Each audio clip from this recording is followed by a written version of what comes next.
आज हम आपको लिए चलते हैं समय के उस मोड़ पर जहां अयोध्या नगरी का प्रतापी सम्राट महाराज दशरथ अपने जीवन की सबसे कठिन परीक्षा से गुजरते हैं।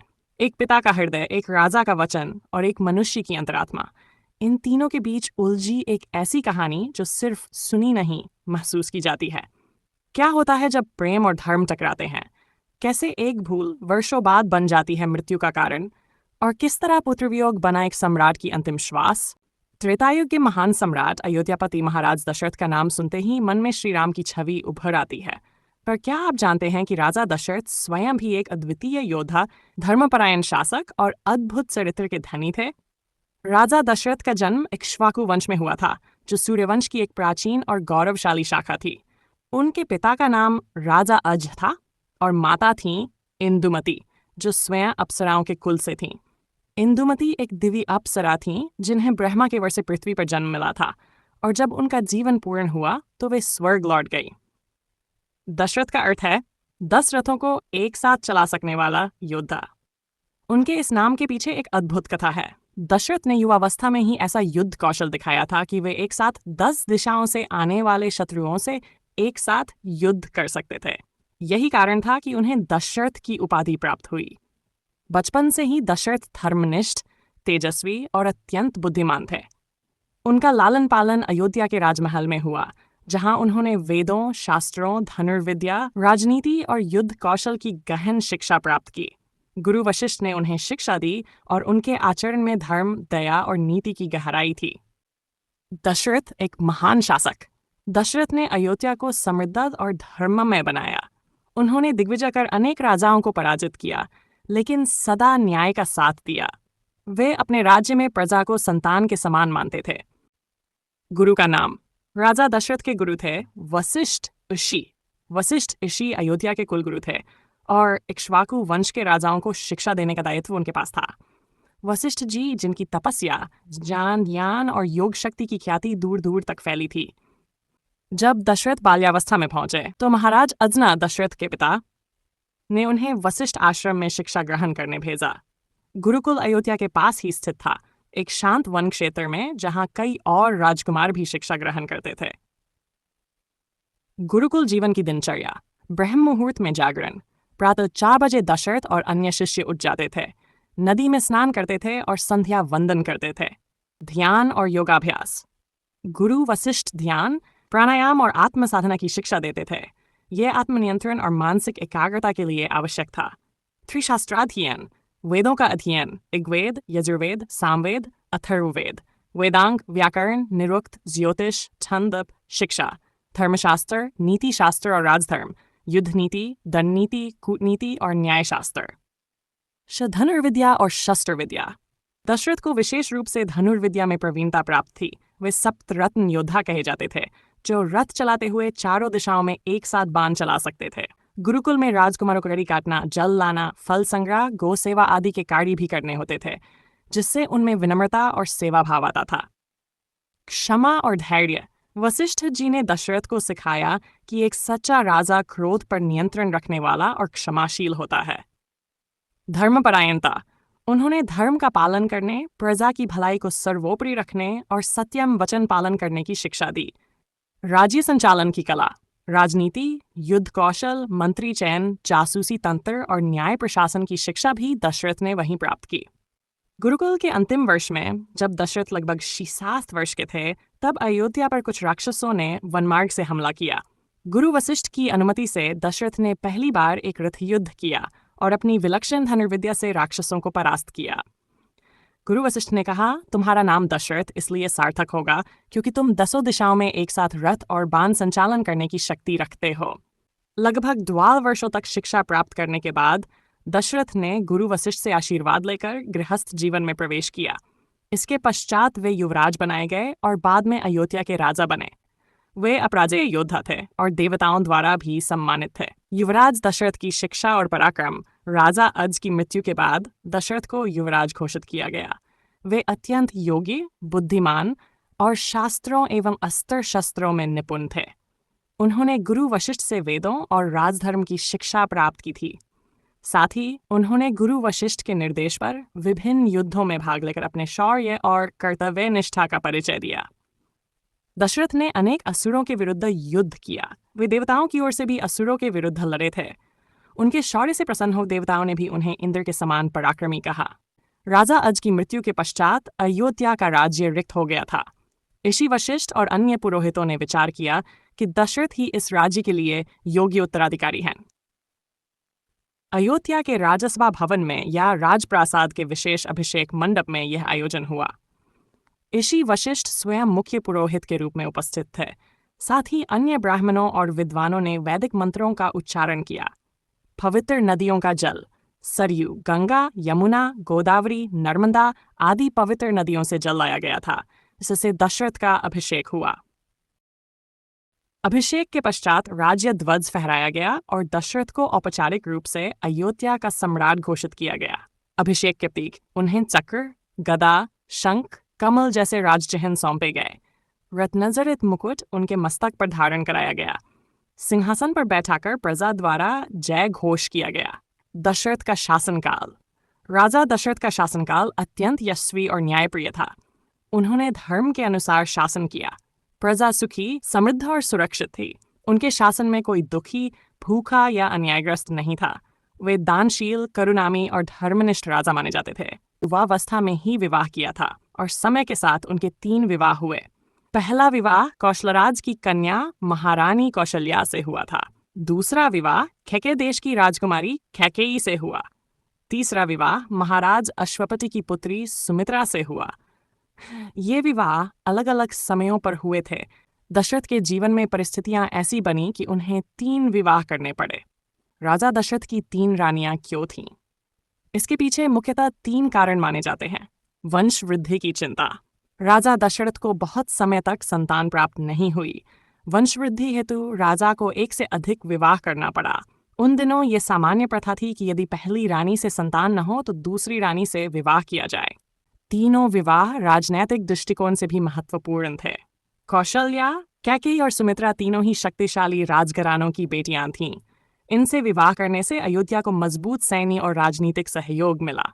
युद्ध के समय सहायता का वचन। कैकेयी के साथ विवाह के पीछे एक विशेष प्रसंग है। एक बार दशरथ ने असुर युद्ध में कैकेयी के पिता की सहायता की थी। युद्ध में कैकेयी ने भी राजा दशरथ की रक्षा की थी। प्रसन्न होकर दशरथ ने कैकेयी से विवाह किया। परंतु एक समस्या थी। राजा दशरथ संतानहीन थे। ये उनके हृदय की व्यथा थी, जिसे वे केवल अपने गुरुओं और रानियों के समक्ष प्रकट कर सकते थे। अश्वमेध यज्ञ का आयोजन संतान प्राप्ति के लिए राजा दशरथ ने गुरु वशिष्ठ के परामर्श से अश्वमेध यज्ञ का आयोजन किया।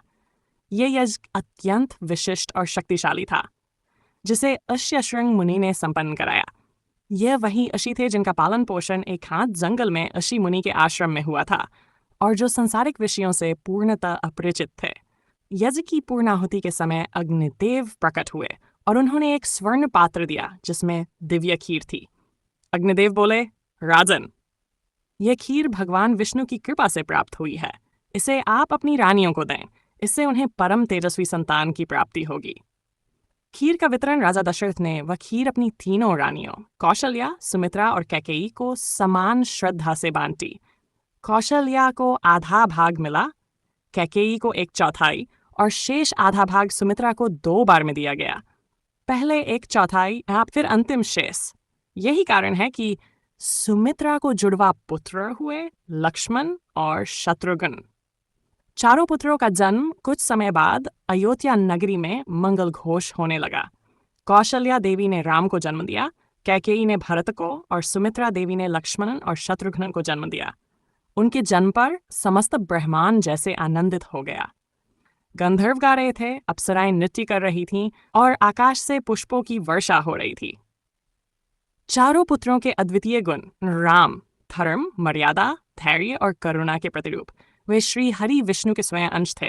उनका तेज, संयम और नीति का पालन अतुलनीय था भरत, सेवा, त्याग और भक्ति के प्रतीक। उन्होंने कभी राजा सिंहासन का लोभ नहीं किया और वनवासीन राम के प्रति संपूर्ण समर्पण दिखाया। लक्ष्मण, सेवा और समर्पण का दूसरा नाम। वे राम के परम भक्त और उनके छाया स्वरूप थे। वनवास में उन्होंने राम और सीता की सेवा तन मन से की।